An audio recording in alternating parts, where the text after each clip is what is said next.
আরে উঠোনে এই লিচু গাছটা কোত্থেকে এলো? কাল অবধি তো কোনো গাছ ছিল না এখানে। টুম্পা, তাড়াতাড়ি এদিকে আয়, দেখ না আমাদের উঠোনে বড় একটা লিচু গাছ হয়েছে। টুম্পা, আমি বাঘিনী মামির বাড়িতে কাজ করতে যাব, তুই কিন্তু কোথাও যাস নে, বাড়িতেই থাক, আমি তাড়াতাড়ি ফিরে আসব। আচ্ছা ঠিক আছে মা, তুমি তাহলে যাও। আর তুমি বাড়িতে ফেরার সময় আমার জন্য লিচু নিয়ে আসবে। নতুন নতুন লিচু উঠেছে, আমার যে লিচু অনেক পছন্দ। না রে মা, আমি তোকে লিচু কি করে কিনে দেব? এখনো যে মাস শেষ হয়নি, মাস শেষ হলে যখন টাকা পাবো তখন তোকে লিচু কিনে দেব।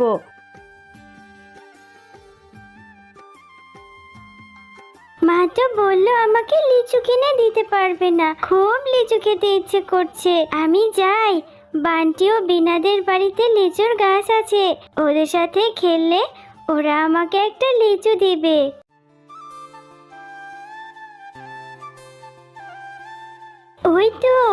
ওই তো দেখা যাচ্ছে বিনা আর বান্টি বসে বসে লিচু খাচ্ছে। কিরে বিনা, তোরা লিচু খাচ্ছিস? তোরা আজকে কি খেলবি না নাকি? জানিস আমারও না অনেক লিচু খেতে ইচ্ছে করছে, কিন্তু মাকে বলেছি মা আমাকে লিচু এনে দিতে পারবে না। হ্যাঁ রে মিনা, আমরা তো খেলবো, তুই লিচু খাবি? আমাদের গাছে অনেক লিচু ধরেছে, আমার মাকে বলবো তোকে লিচু দিবে। সত্যি বলছিস বিনা, আমাকে লিচু দিবি? আচ্ছা ঠিক আছে, চল আগে আমরা সবাই খেলে আসি, তারপরে না হয় তোর মায়ের কাছে বলে লিচু খাবো। হ্যাঁ রে মিনা, খেলবো খেলবো, দাঁড়া এই লিচুগুলো খেয়ে নি। ওই দেখ আমার মাও চলে এসেছে। ও মামা, ওই দেখো মিনা এসেছে। মিনার না লিচু খেতে অনেক ইচ্ছে করছে, ওর মায়ের কাছে টাকা নেই, ও আমাদের কাছে লিচু খাবে, ওকে একটা লিচু দাও না মা। আরে বিনা, এটা কি বলছিস? লিচুর অনেক দাম, এই ছোট লোকের বাচ্চাকে আমি কেন লিচু খাওয়াবো? এই মিনা, তোকে না বলেছি আমার ছেলে মেয়ের সাথে খেলবি না? কাকিমা, আমার তো বিনা ছাড়া আর কোনো বন্ধু নেই, আর আমাকে একটা লিচু দাও না। তোমাদের কাছে তো কত লিচু, আমাকে একটা লিচু দাও, আমি তোমাকে লিচুর টাকা দিয়ে দেব আমার মায়ের যখন টাকা হবে। আরে এত কথা বাড়াচ্ছিস কেন? তোকে এখান থেকে চলে যেতে বলেছি, এক্ষুনি চলে যা, একটাও লিচু দেব না। এই লিচুগুলো বাজারে বিক্রি করব, তোদের মতো ভিখারিদেরকে ফ্রিতে আর কত দেব? আচ্ছা ঠিক আছে কাকিমা, তুমি আমাকে আর বকো না, আমি এক্ষুনি চলে যাচ্ছি, আমি লিচু খাবো না।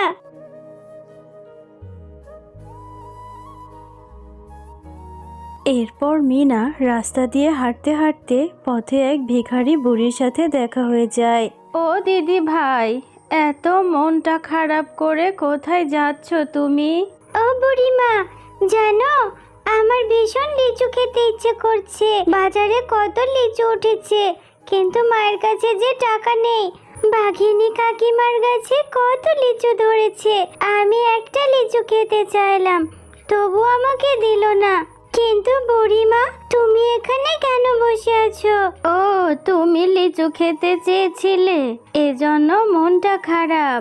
আমারও যে ভীষণ খিদে পেয়েছে গো দিদি ভাই, সেই সকাল থেকে পেটে কোনো দানা পানিও পাইনি, কেউ ভিক্ষাও দেয়নি, খুব কষ্ট হচ্ছে, হেঁটে যে বাড়ি পর্যন্ত যাব শরীরে সেটুকু বলও নেই।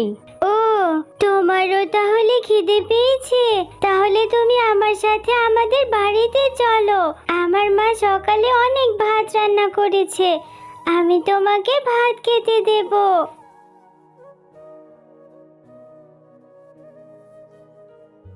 দিদি ভাই, তোমার মা কোথায় গেছে? তোমার মাকে যে দেখছি না, তুমি বাচ্চা মানুষ আমাকে খেতে দিলে তোমার মা তোমাকে বকবে যে। আমার মা তো ওই শহরে কাজ করে, আমার মা একটু পরেই চলে আসবে, তুমি এখানে একটু বসো, আমি তোমার জন্য এক্ষুনি ভাত নিয়ে আসছি। এরপর মিনা ঘর থেকে ভিক্ষুক বৃদ্ধা শিয়ালিনীর জন্য খাবার নিয়ে আসে।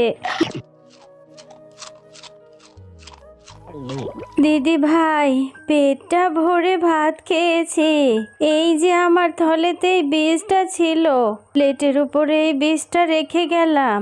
এটা তুমি মাটিতে রোপণ করো। এই বীজ থেকে তুমি লিচু গাছ পাবে। সেই লিচু গাছে অনেক লিচু ধরবে। বুড়িমা, তুমি আমাকে লিচুর বীজ দিলে, কিন্তু এই লিচুর বীজ থেকে তো লিচু গাছ হতে অনেক সময় লাগবে। এখন আমার লিচু খেতে ইচ্ছে করছে, সেই কত পরে লিচু হবে, তখন তো আমার খেতে ইচ্ছে করবে না। না গো দিদি ভাই, এই বীজ থেকে অনেক সময় লাগবে না। এই বীজ থেকে যে গাছ হবে, কালকেই তুমি লিচু খেতে পারবে। এবার আমি আসি দিদি ভাই। এরপর মিনা ভিক্ষুক বুড়িমায়ের দেওয়া বীজটি তাদের উঠোনে পুঁতে রাখে। এই মিনা, সেই কখন থেকে বসে বসে কি যে ভেবে চলেছিস? কখন ঘুমোবি? অনেক রাত হয়েছে তো, ঘুমোতে যা এক্ষুনি। মা, আমার তো ঘুমই আসছে না, মনে হচ্ছে কখন সকাল হবে। জানো মা, আজকে একটা বুড়িমা আমাকে লিচুর বীজ দিয়েছে, বলেছে কালকেই সেই বীজ থেকে গাছ হবে, আর সেই গাছে অনেক লিচু হবে। এই মেয়েটাকে নিয়ে আর আমি পারি না। কোন ভিক্ষুক এসে তোকে কিসের বীজ দিয়ে গেল, আর সেটা থেকে নাকি কালকেই লিচু ধরবে। তাড়াতাড়ি ঘুমোতো, আর বকবক করিস না, অনেক রাত হয়েছে। রাতের মধ্যেই সেই জাদুর বীজ থেকে বড় একটি লিচুর গাছ হয়। আরে, মিনা তো ঠিকই বলেছিল, সেই জাদুর বীজ থেকে কত বড় একটা লিচুর গাছ হয়েছে। মিনা, আর এই মিনা, তাড়াতাড়ি বেরিয়ে আয়। দেখ না, সেই বীজ থেকে কত বড় একটা জাদুর লিচুর গাছ হয়েছে। ও মা, দেখলে তো, কালকে তোমাকে বলেছিলাম সেই ভিক্ষুক বুড়িমায়ের জাদুর লিচুর বীজ থেকে বড় লিচু গাছ হয়েছে। আমি এখন থেকে অনেক লিচু খেতে পারবো। একটা লিচু পেড়ে দাও না মা। হ্যাঁ রে মা, এখন থেকে তুই প্রতিদিন অনেক লিচু খেতে পারবি। এক্ষুনি তোকে লিচু পেড়ে দিচ্ছি।